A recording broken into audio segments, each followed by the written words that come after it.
Salam. I'm Farhan Zaidi, currently on just my final stretch of doing my PhD at Exeter University, which focuses on Mulla Sadra, his ontology, his philosophy in general.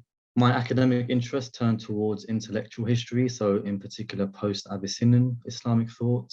My primary area of interest is the interaction between different epistemological approaches to Islamic thought, including theology, philosophy, mysticism, in informing the way religious doctrines were understood and internalized in the pre-modern Islamic tradition. So that's my main area of interest. I'm also secondarily interested in Quranic hermeneutics and engagement with the text of the Quran. And that's something I hope to explore further in future. My presentation today, I'm just going to start off with some background to my chapter. So this slide, I've only got a few slides. I wasn't sure if I was going to have slides at all, but I kind of decided that I didn't want to burden everyone with my large face on their screen. So I quickly put together these short slides. And so, yeah, so this one, just the background of the subject matter. It's not really the core aspect of my chapter. And so it's the growing development and confluence between theology, philosophy, and rational mysticism over many centuries, especially that which occurred before Mulla Sadra. These three categories are rather reductive. It's fair to say that many, if not most, of the major thinkers in Islamic intellectual history had some mixture of two or even all three of these approaches, i.e. theology, philosophy, or rational mysticism, in approaching and attaining knowledge, in attempting to understand or grasp the true nature of reality. Having said that, these autonomous aspects of each of these methods can be described as follows. So Islamic scholastic theology generally has an appeal to reason, but it's marked by a commitment to the defense of perceived religious boundaries, which are varied between thinker and to thinker. So whether that's literal interpretations of scripture or development of religious beliefs of a particular group, the role of reason here could vary greatly in this more dialectic method, but there usually remained a devotion to certain religious sentiments. Muslim philosophers, by contrast, are more free in this regard, especially the deductive and even inductive method of peripatetic philosophers, in that there is not necessarily a, I suppose you could say, a predetermined doctrine or understanding of scripture to defend. So rational discourse and demonstration takes precedence, to which then given religious doctrines, even major general doctrines like resurrection, are evaluated. So philosophers viewed the discourse of theologians as polemical knowledge or polemical wisdom, while they themselves, philosophers themselves, felt they held demonstrative knowledge. And so the exemplar of this school of thought is no doubt Ibn Sina, although he was preceded by the likes of Al-Farabi and to a lesser extent Al-Kindi. And then you have rational mysticism, which kind of sounds like an oxymoron. It can also be called Sufi metaphysics. Their method of arriving at true knowledge and cognition of reality almost exclusively relies on the reform and the refinement and the purification of the soul. So very little confidence is placed on rational deduction on its own. The reason I've termed them rational mystics is because once a state of significant purification is attained, mystics then use philosophical and rational language to explain their mystical unveilings or spiritual intuitions. And so they have much to say on the same topics as philosophers concerning ontology, epistemology, cosmology, spiritual anthropology, i.e. the human journey. And the exemplar of this school would most likely be Ibn Arabi, and especially those that followed him. Now, one of the ways that you can look at the difference between a rationalistic outlook and a more mystical outlook is how they would emphasize or view certain verses. So for example, I'm just trying to recall one of the verses. I think it's in Surah Tur, Am khuliqu min ghayri shay'in, am humul khaliqun. So the verse says, were they created by nothing, or were they themselves the creators of themselves? So this is this rhetorical question in this verse is brutally logical. It's brutally rationalistic. It's just, where did you come from? Question yourself. Were you created out of nothing, or were you the creators of your own selves? And so that's something that the rationalist philosophers would appeal to more, whereas there were other verses of the Quran, probably most famously, huwa al-awwalu wal-akhiru wal-zahiru wal-batinu. He is the first and the last, the outward and the inward, or the manifest and the hidden, referring to God, he, which would be repeatedly quoted in the works of the mystics, as well as other verses like Allahu nur as-samawati wal-ard, which again, very profound verse and interpreted many ways. Interestingly, it's not preceded by being a simile, a mathal. The verse doesn't say Allahu kanur as-samawati wal-ard. It's not God is like the light of the heavens and the earth. It's simply God is the light of the heavens and the earth. And again, that's something that appealed to the mystics more. Right, now, generally, there's always been some kind of overlap to varying degrees. So I have some examples here of how some thinkers in recent times have categorized prior thinkers in that they mixed these different approaches to knowledge. So I'm just going to share a few examples.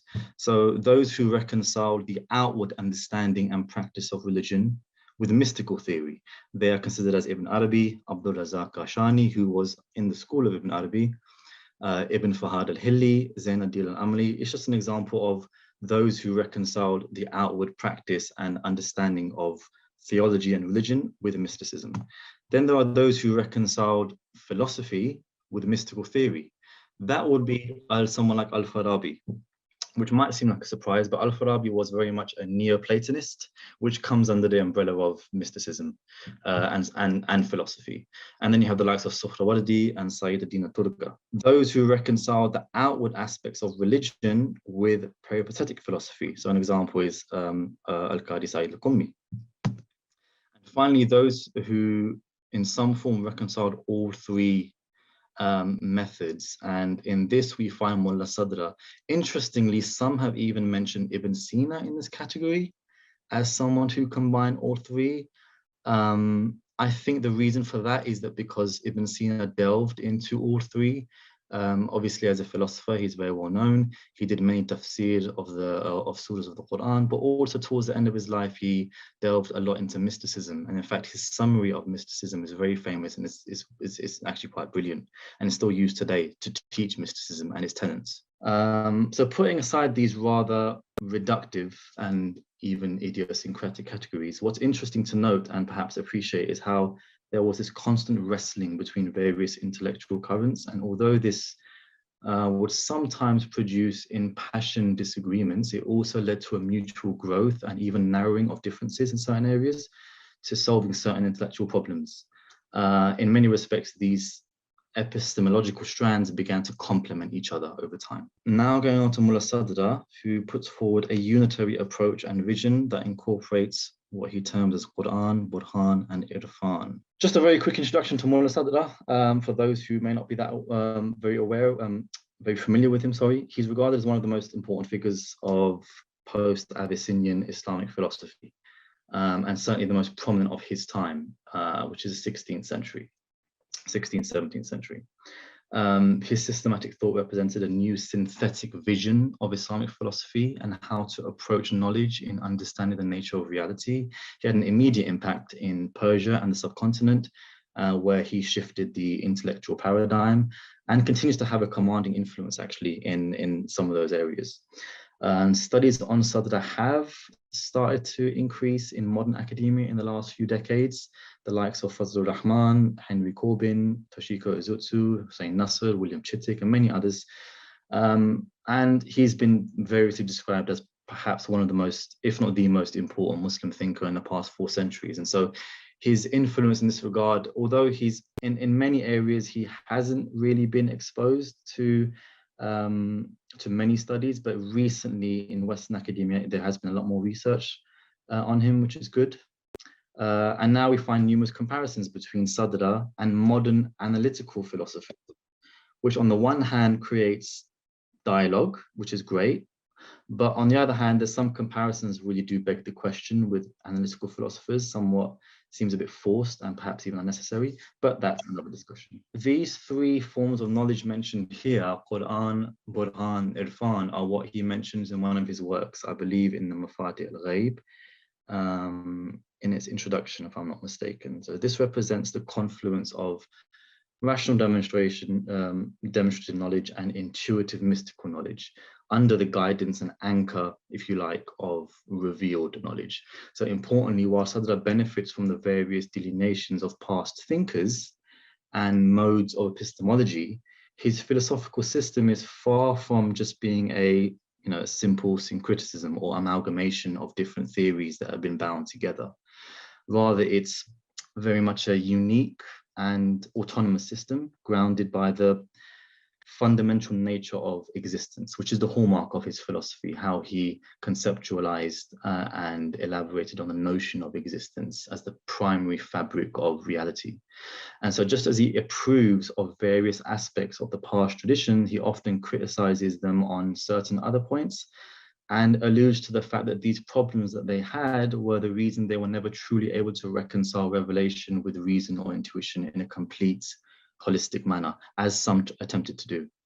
So, as is probably quite clear from the words, Quran refers to revealed knowledge in general, in terms of scripture, incorporating Quran and Hadith as the principal source of truth that transcends other forms of knowledge. Burhan is rational and philosophical argumentation in relation to the logical and scientific nature of things, which acts as a ruler or measure between concepts and reality, as well as between concepts themselves. And Irfan, which just comes from Arafa or Ma'arif, refers to gnosis and intuitive knowledge and unveilings attained through self-purification. So Tazkiyatul Nafs, for example. And for Sadra, a true philosopher and sage and Muslim thinker who partakes in an Islamic way of life through wisdom and hikmah is very much in line with philosophy as a way of life for Mulla Sadra himself. So moving on to my chapter, it has two parts. The first part pertains to certain doctrines related to God. The second part relates more specifically to the nature and function of divine speech. So here, I'm just going to briefly sketch out the broad aspects of the chapter without going into specific details or much details at all, actually, unfortunately. I'm just going to flesh out what significance each section might have as we go along. Forgive me if some of the things I passingly mentioned seem a bit terse and incoherent. It's just I can't really go into details and explain it all, but I've tried to explain it to the extent possible in my actual chapter itself. So divine simplicity. Let me just share all the points on this. So I'm just gonna, so divine simplicity is the first part of the doctrines related to God. So the first part of the chapter related to God, it covers divine simplicity and divine attributes because these form a premise for the next part of the chapter. So divine simplicity is the first section of the chapter because it fundamentally informs the rest of the chapter, which moves on to a discussion of divine attributes and divine speech. And this perhaps already alludes to the fact that Tawheed and the primordial nature of reality and existence in its most general absolute sense forms the basis of Sadra's entire philosophy. When probing the nature of God, divine simplicity is posited against any form of intrinsic multiplicity. So to assert God is simple means to deny any composition or parts in the reality of his being. Thus divine 5 minutes left. Okay.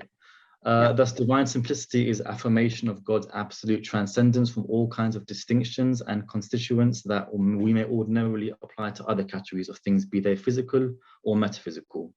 I've gone into this in quite some detail in my chapter that I can't do now, but what I would say is here, I did want to mention this common notion that as a Muslim or believer, one relevance this may have is to try and incorporate, generally speaking, we try to incorporate divine attributes in oneself, embodying the beloved's divine perfections within our actions and more viscerally within our own selves and our very inner beings. And we have many resources that discuss these noble ethical traits and how to incorporate them.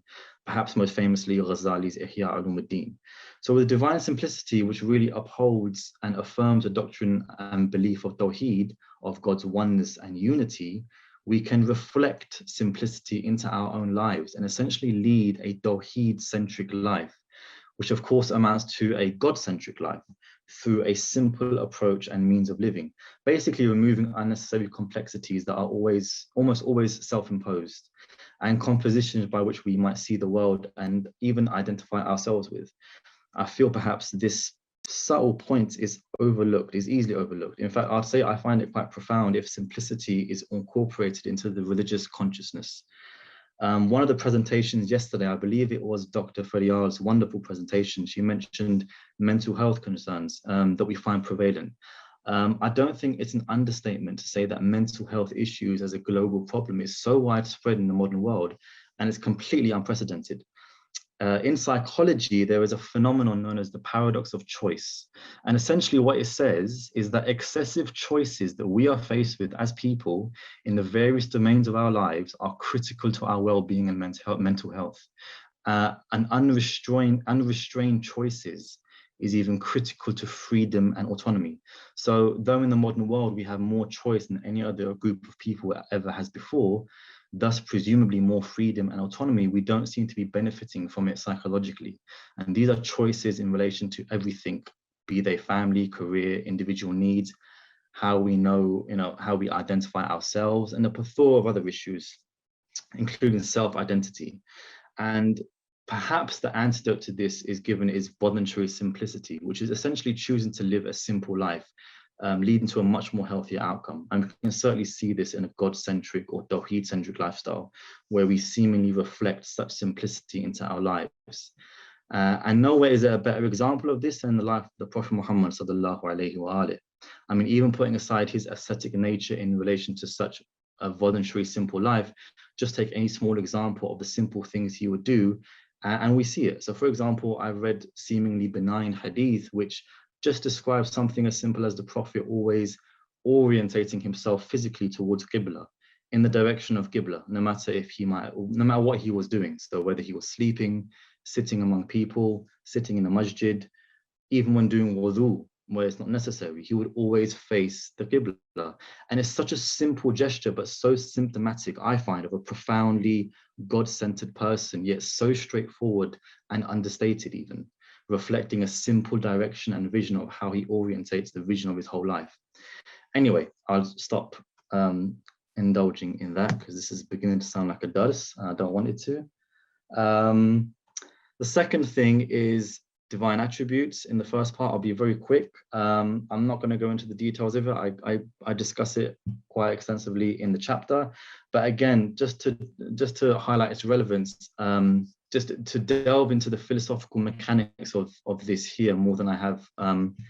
A lot of research and appreciation of Islamic intellectual history either concentrates on the classical periods of the 14th century when it comes to things like divine attributes or other controversial topics. There's a whole period after that, including the Safavid period, which has been overlooked. So I think one of the good things about this chapter is just highlighting and providing a glimpse into the intellectual output in how they dealt with these issues and how it evolved and how they grew and reformed new ideas, which I think is missing from today's research into Islamic intellectual history. I know I've got to be very quick, so I will be. Just give me 1 minute. The second part is to do with divine speech, and this delves primarily into both the creative act and into communication, divine communication. I'm going to start off right here off the bat by premising this with this potential relevance. So we're very briefly touched upon the importance of how embodying and reflecting divine beliefs is important, and also how our personal intellectual endeavors and understanding our faith can be of benefit by looking at certain periods in intellectual history that have been overlooked. But there's also the issue that we face with today in particular, and that's this constant onslaught of doubt, skepticism, uncertainty towards any type of conviction. Epistemology has come under a huge scrutiny to the point that it almost seems that every avenue of endeavoring to seek true knowledge is dismissed unless it's based on a brutal, narrow, rational outlook or centered around positivist and empiricist perspectives. And of course, this has given rise to many worldviews such as atheism, agnosticism, nihilism, lots and lots of isms. And I feel like someone like Mulla Sadra can, just to finish in a few sentences, because it's very difficult to do so, but someone like Mulla Sadra and the intellectual output, generally speaking, can confront these issues because they provide a basis to answer fundamental questions that people of faith are faced with.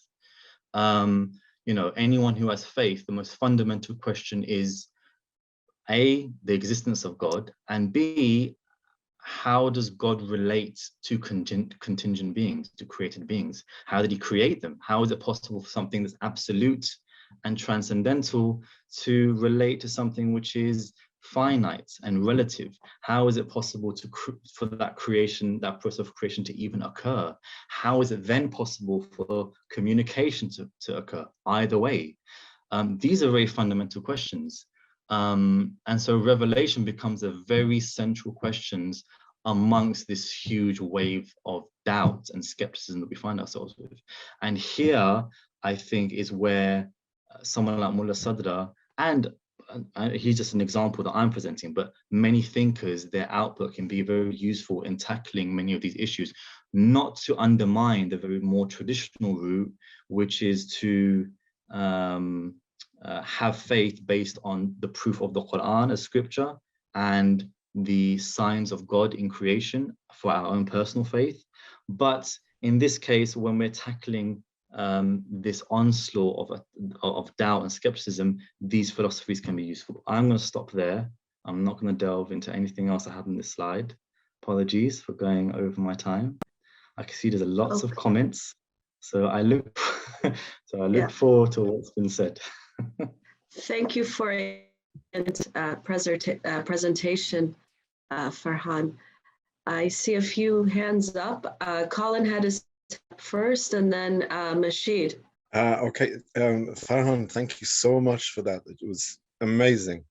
One of the most amazing points I think I've heard in a long time, to do with the exhortation, you know, takhallaqu bi akhlaqillah, take on the attributes of Allah, which means don't become like Allah, become less yourself so that Allah can reflect through you. So we're not adding anything to us. But I'd always understood that within the purview of the Jamali attributes, you know, the tashbihi attributes rather than the tanzihi attributes.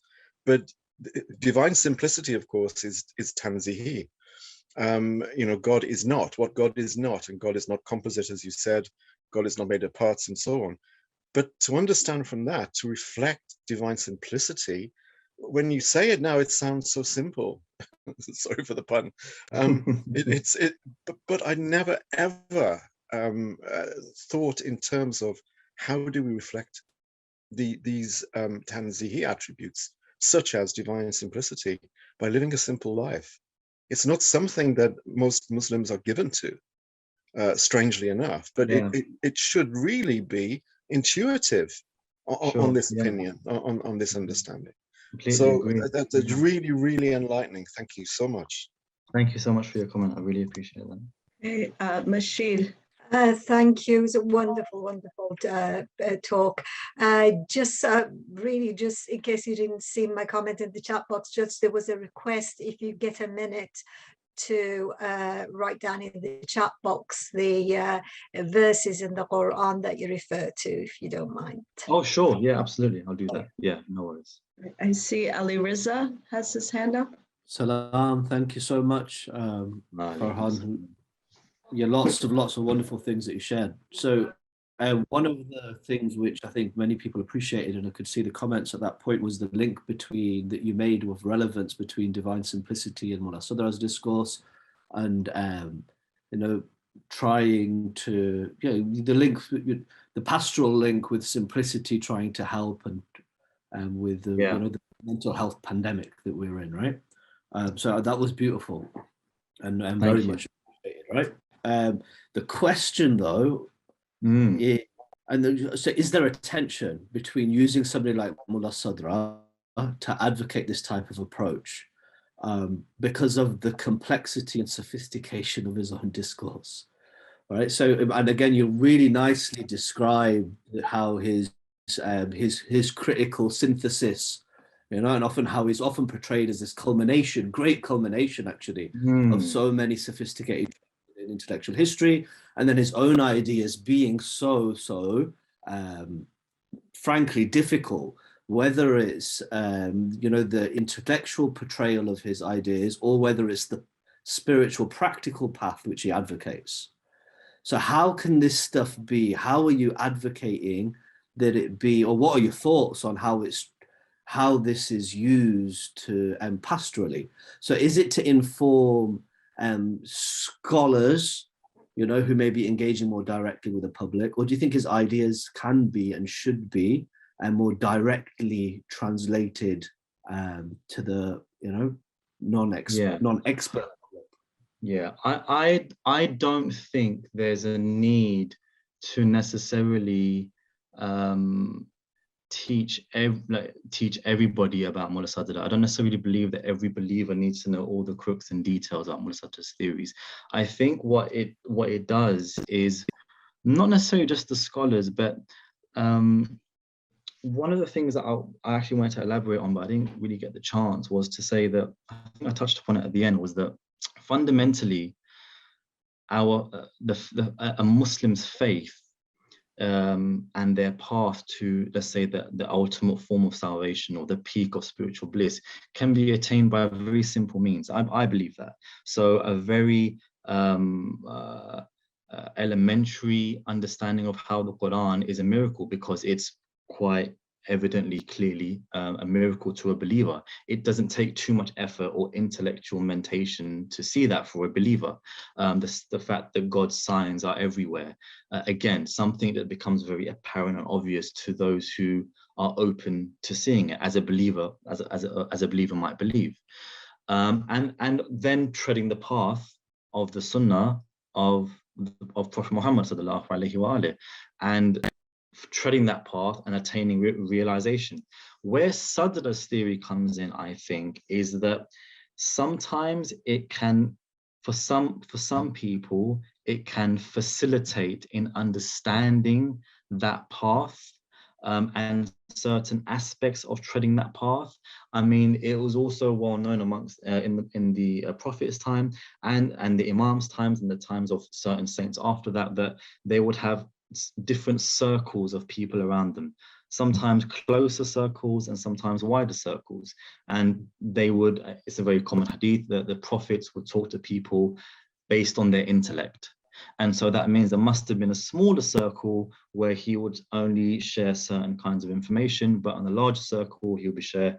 So I think in that respect, someone like perhaps Mulla Sadra's approach, I'm not saying that it was his doctrines being shared by the Prophet, but this idea that there are aspects of knowledge which I think can become appropriate for certain people to help them at certain stages in their spiritual path, whenever it might be. That's one aspect. The second aspect, I think, is that it can help tackle those attacks, that onslaught that we find in the modern day, the skepticism, the atheism, and all these things. The questions that they pose, a believer might not need to be able to answer those questions, and probably can't answer those questions without it impacting his own path, spiritual path to God at all.